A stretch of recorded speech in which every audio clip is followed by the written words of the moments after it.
Ayan mga boss, hapon binabakbak natin yung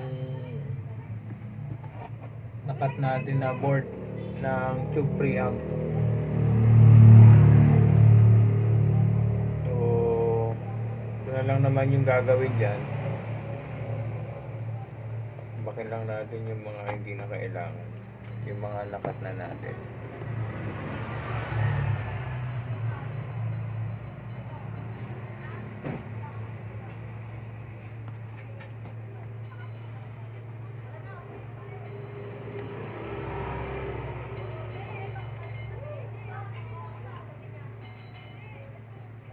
Ito yung SP3 tube preamp.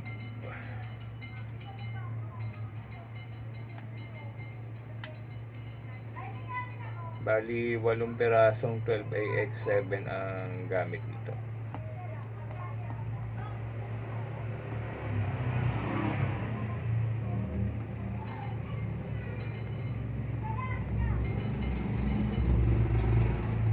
Konti na lang.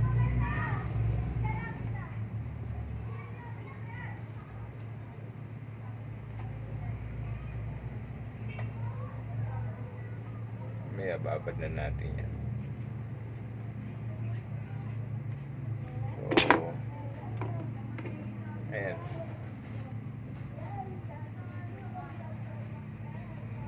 Pono stage 3 pirasong 12x7, 2 piraso sa tone section.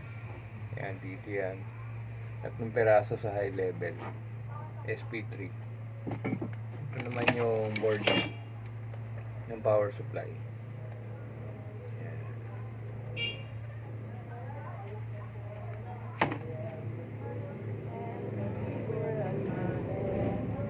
Check natin yung racing, baka meron magkadikit.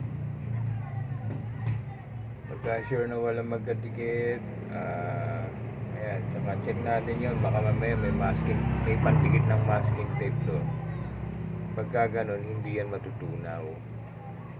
Medyo yun yung daliri para matangay yung pandikit. Ayan.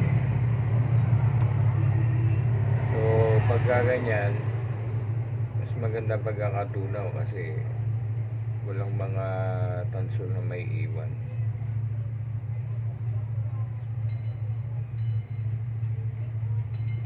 Ayan. So good na to, pwede na ibabad.